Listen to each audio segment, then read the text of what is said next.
یہ تو ہو گیا عبادت کی تعریف کا معاملہ. اسی لیے امام ابن تیمیہ اور ان کے شاگرد جو سب سے بڑے شاگرد ہیں حافظ ابن قیم، انہوں نے عبادت کی تعریف جس طور سے بیان کی، امام ابن تیمیہ نے زیادہ زور دیا اطاعت پر، اور حافظ ابن قیم نے، وہ چونکہ صوفی مزاج آدمی تھے، انہوں نے مقدم رکھا محبت کو.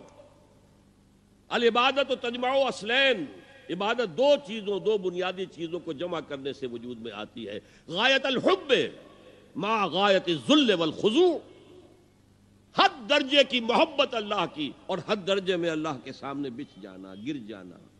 سر تسلیم خم ہے جو مزاج یار میں آئے، جو حکم ہے حاضر ہے پروردگار، جو حکم ہے حاضر ہے. اچھا، بعض چیزیں اس عبادت کے ساتھ ضمیموں کے طور پر ہیں.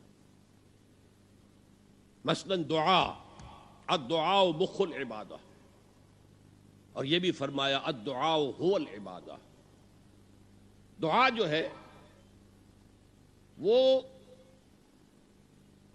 عبادت کی روح ہے، عبادت کا مغز ہے. جیسے ہڈی، اس میں سے آپ نے وہ گلی کھینچ لی اور باقی پھینک دی. ماذ قرآن مغزہ برداشتیں استخاں پیش سگا انداختیں. تو یہ جو مغز ہے، عبادت روح ہے، جوہر ہے، مغز ہے. دعا مغز ہے عبادت ہے، بلکہ یہ بھی الدعاء هو العبادہ. اور کچھ افعال ایسے ہوتے ہیں کہ جو عبادت کے اظہار کے لیے ہوتے ہیں، تعظیم کے اظہار کے لیے. قنوت ہے، ہاتھ باندھ کر اور سر کو قدرے جھکا کر کھڑے ہونا. رکوع ہے، سجود ہے. اور پانچویں چیز عبادت میں اخلاص.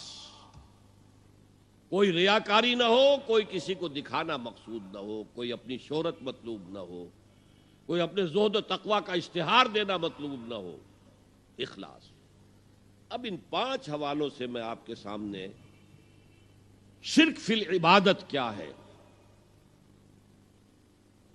2 سب سے بڑی چیزیں اطاعت اور محبت، جن سے مل کر عبادت وجود میں آئی. 3 اس کے ضمیمے ہیں، دعا، کچھ افعال یا حیتیں جسم کی، اور اخلاص. اب دیکھیے شرک فی العبادت کی یہ شکل، شرک فی الاطاعت، وہ کیا ہے؟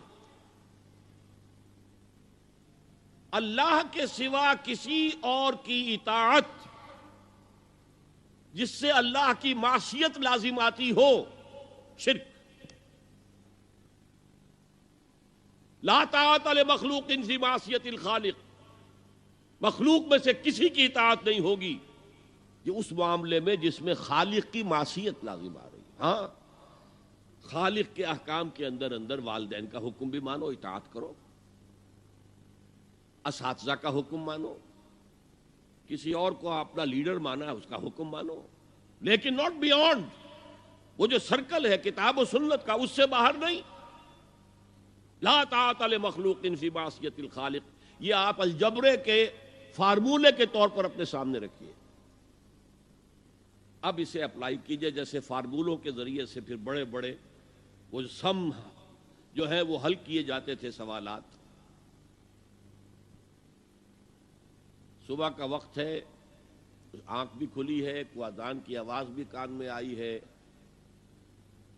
آپ کا نفس کہتا ہے ابھی سو جی. آپ نے اپنی چادر یا کمبل کو درست کیا اور کروٹ لی اور سو گئے.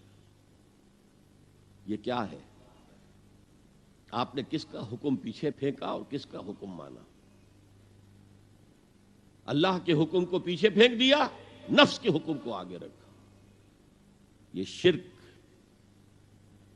اس شرک کو جاننے والے بہت کم ہیں. مولانا روم نے خوب کہا تھا، نفس ماں ہم کم ترس فرعون نیست لیکن ایراعون نیست.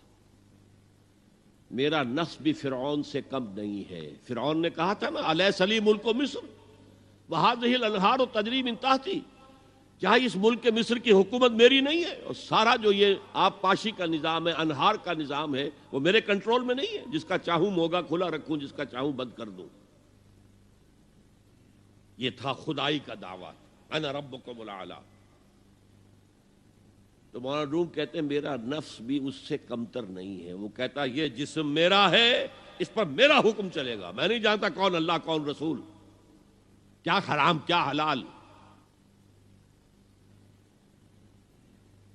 تو فرعون سے کم تو نہیں ہے میرا نفس، لیکن فرعون اس کی بہت مدد تھی، فوج تھی، لاؤ لشکر تھا، تو اس نے زبان سے بھی کہہ دیا کھل کر انا ربکم الاعلی۔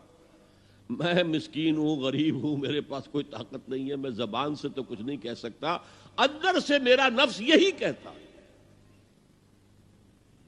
یہ نفس کی حکومت قرآن کہتا ہے، میں حیران ہوتا ہوں، 2 جگہ یہ مضمون آیا ہے، ارأیت من اتخذ الہہ ہواہ افانت تکون علیہ وکیلا۔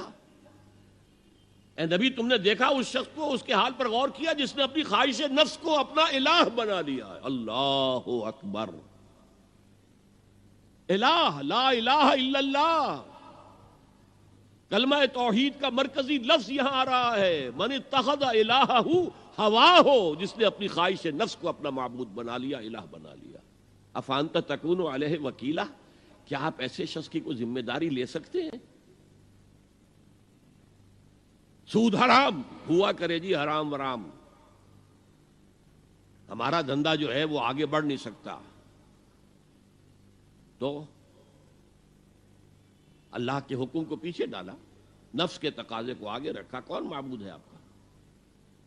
نام عبداللہ رکھیے، نام عبد الرحمن رکھیے، ہے عبد النفس، نفس کے بندے، نفس کے غلام۔ یہ میں نے یوں سمجھئے کہ جیسے میں نے ہجرت اور جہاد کی ڈیفینیشنز کی تھی۔ ہجرت کا بیس کیا ہے؟ پوچھا گیا ایو الہجرت افضل یا رسول اللہ، اے اللہ کے رسول بتائیے سب سے اعلیٰ ہجرت کون سی ہے، افضل؟ فرمایا ان تہجر ما کرہ ربک، ہر اس چیز کو چھوڑ دو جو تمہارے رب کو پسند نہیں۔ آج رات ہی سے آپ ہجرت شروع کر سکتے ہیں۔ جائزہ لیجئے کیا کیا چیزیں میری زندگی میں خلاف شریعت ہیں، جو اللہ کو ناپسند ہے، فیصلہ کیجئے کہ آج کے بعد نہیں ہوگی۔ ہجرت شروع ہو گئی، افضل الہجرہ، سب سے افضل ہجرت شروع ہو گئی۔ لیکن ٹاپ پر لے جائیے تو یہ ہجرت جب اللہ کے دین کو قائم کرنے کی جدوجہد اس مرحلے پر آ جائے کہ اب باطل کے ساتھ ٹکراؤ ہے، اور اب چاہیے کہ ساری قوت ایک مرکز پر جمع ہو جائے، ہجرت فرض کر دی گئی۔ وہ ہجرت گھر بار چھوڑ کر، اہل و عیال کو چھوڑ کر، اور مکے کے بھیڑیوں کے رحم و کرم پر چھوڑ کر اپنے گھر والوں کو، جو لوگ ہجرت کر کے آئے، حکم تھا۔ ہجرت مدینہ فرض تھی، ہجرت حبشہ فرض نہیں تھی، صرف اجازت تھی کہ جن سے سختیاں نہیں جھیلی جا رہی مزید وہ چلے جائیں۔ تو ہجرت کا یہ ابتدائی نقطہ، انتہا یہ جہاد، المجاہد من جاہد نفسہ، جہاد تو یہاں سے شروع ہو گیا، اپنے نفس کے خلاف جہاد کرنا۔ صبح نفس نے کہا ابھی سو جاؤ، آپ نے نفس کی بات کو رد کیا، اپنا کمبل اٹھا کے پھینکا، اٹھے، وضو کیا، نماز کے لیے آپ مسجد چل دیے، آپ نے جہاد کیا نفس کے خلاف۔ یہ افضل الجہاد ہے، اور سب سے چوٹی اوپر یہ ہے کہ جب وہ حق و باطل کی جنگ ہو تو جان ہتھیلی پر رکھ کر میدان میں حاضر ہو جاؤ۔ اسی طرح یہ جو شرک فی الاطاعت ہے، میں نے آپ کو اس کی ابتدا بھی بتا دی انفرادی سطح پر۔ افرأیت من اتخذ الہہ ہواہ افانت تکون علیہ وکیلا، کیا تم نے غور کیا اس شخص کی حالت پر جس نے اپنی خواہش نفس کو اپنا معبود بنا لیا، الہ بنا لیا، کہہ رہا ہے لا الہ الا اللہ، لا الہ الا اللہ، لیکن الہ تو اس کا لفظ ہے۔ اب اس کو انتہا پر لے جائیے۔ عہد حاضر کا سب سے بڑا شرک، سب سے بڑا شرک، سب سے بڑا شرک عوامی حاکمیت کا تصور ہے۔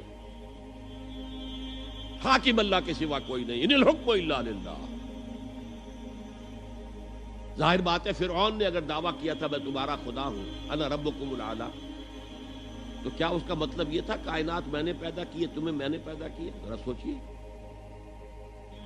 کیا وہ بزرگ موجود نہیں ہوں گے جنہوں نے اسے دیکھا ہو کہ آج اس کی ولادت ہوئی تھی، کل اس کو اس کی کوئی اور سیری بنی ہوئی تھی. یہ کیسے دعویٰ کیا تھا؟